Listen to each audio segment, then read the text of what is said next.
Hey everyone, I am Kate King, and today I'll be talking to you about COVID fatigue and the way that the sustained relationship we have all had with this pandemic has really affected and influenced us, not only in our mental health, but in our relationships and most of our lives. So for those of you who watch my channel regularly, you'll notice that this is not my normal backdrop. Today I am in my office where I would normally see my clients in person pre-pandemic and hopefully post-pandemic as well. So this is a good example of how COVID fatigue has been a very real thing for me. Right now, in this period of time, I got to get out of the house, and I'm noticing a sense of kind of lethargic and fatigue and heaviness in myself. And so as a way to move through some of my own COVID fatigue, I'm changing it up and I'm coming into my office. Even if I can only see my clients this way virtually still, at least I'm putting on shoes and getting out of the house. So if you can relate to this feeling, if you've been feeling burnt out lately or exhausted, if you're irritable, if you're noticing increases in your depression, your anxiety, or sort of a feeling of complacency, then it very well might be COVID fatigue. So we have been in this pandemic now for about a year and 3 months, if you can believe it.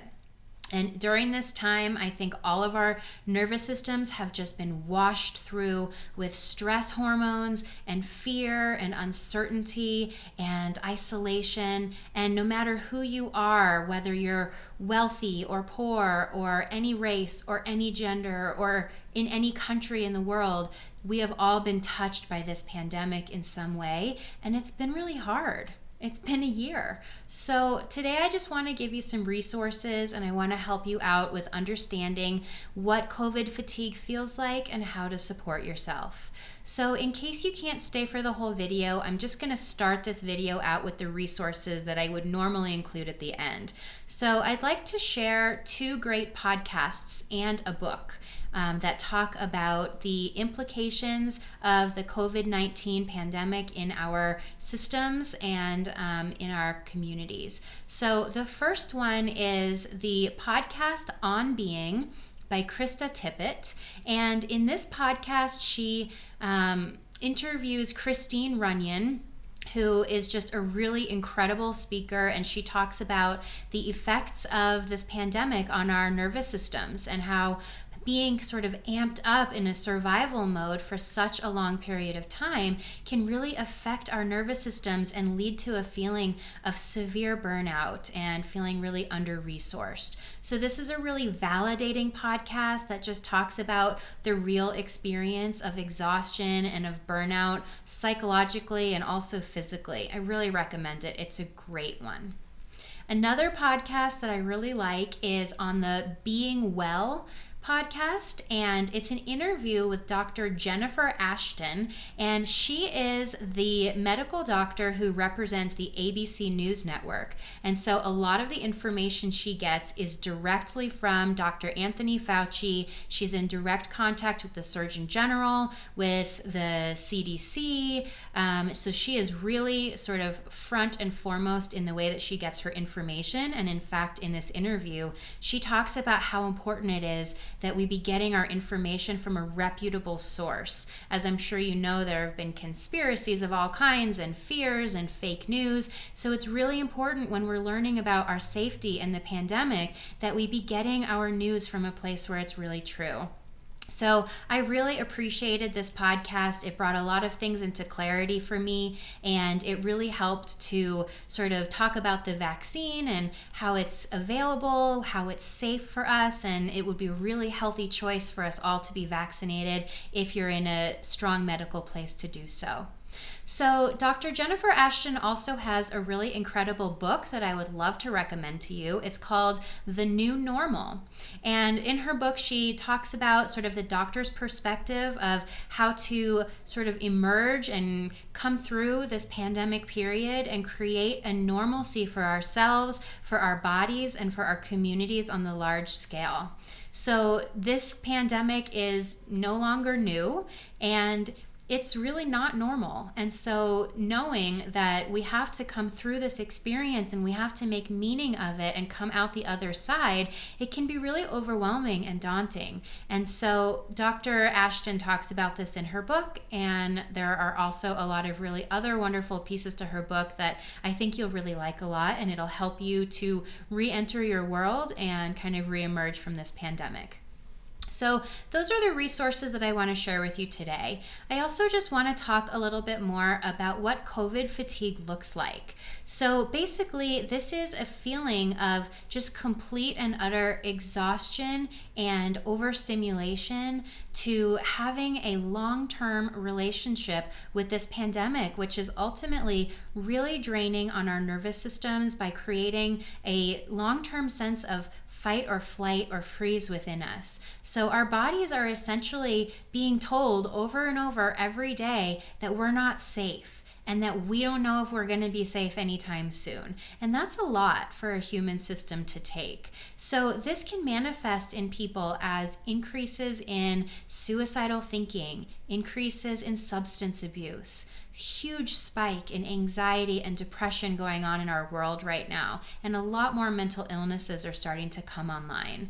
So this is due to feeling like we don't really know what's going on. We're all really out of control, and we're inundated on a daily basis with really scary stories and fears that the vaccines aren't safe, which I believe they are. And I really think it's just a lot, not to mention the isolation people have had for over a year with not being able to have access to their communities, their friendships, and their families. And also parents who are homeschooling their kids and doing remote learning, as well as trying to juggle their jobs and working from home. It's a lot, you guys. We have all been through the ringer this year. So I really want you to pay attention to your system. Notice if within yourself you're starting to feel a deep sense of exhaustion, or if you start to notice hopelessness, or if you start to notice fear, or depression, or anxiety, or if you're reaching toward those maladaptive coping mechanisms like drinking a little extra alcohol, or using substances, or using food to soothe yourself, or even online shopping. These are all indications to you that your system is telling you that it's on overload and it needs you to take good care of yourself. So I would really like to recommend a little process that Tara Brach has developed in her work. And I think the founder of this was actually a woman named Michelle McDonald, but Tara Brach has really used it in her work and developed it to a point where it's really accessible. So this is called RAIN, and RAIN is an acronym for the way that we can take action to work with our emotions and to support ourselves when we notice that we need some extra kind of resourcing. So the R in RAIN is to just recognize, what am I feeling? What is going on here? And then the A is to accept that feeling and to say, okay, I'm noticing I'm really burnt out. Okay, I'm noticing I'm feeling really depressed. And then the I is to investigate and to get curious about that feeling. So this means dropping your judgments and some of your self-criticism and just simply being with that experience and learning more about it. Why is this here? Do I have a history of this? Do I know what the origins of this are? And what do I normally do when I feel this way? Or perhaps this is a brand new feeling.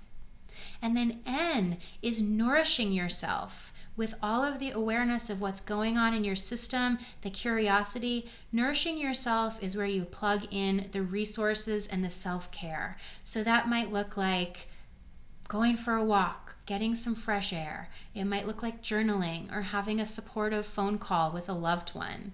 It might look like taking a nap, or starting to make some dietary shifts so that you can fuel your body with healthy and nourishing foods. So I really recommend that you work through the steps of this RAIN framework, and it's a really great way to support yourself as you're moving through not only COVID fatigue, but really any intense emotional experience. Okay, so I just want to really reinforce to you guys that this is a really hard time we're going through an abnormal experience and our world is hurting.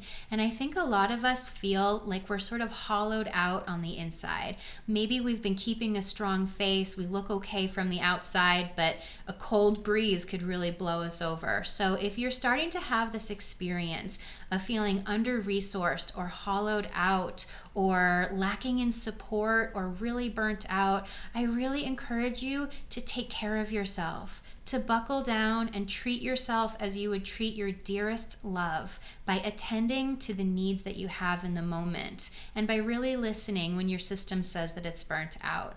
And take it from me, this isn't easy. Self-care is sometimes really hard to come by, but it's more important than ever, especially during a time where we have a long sustained exposure to a stressor like we have all had with the COVID pandemic. So I hope this was helpful for you guys today. Please leave some comments down below for how you take care of yourself so that we can start a sort of community collaboration around this. And please subscribe to my channel. Thanks so much and take good care.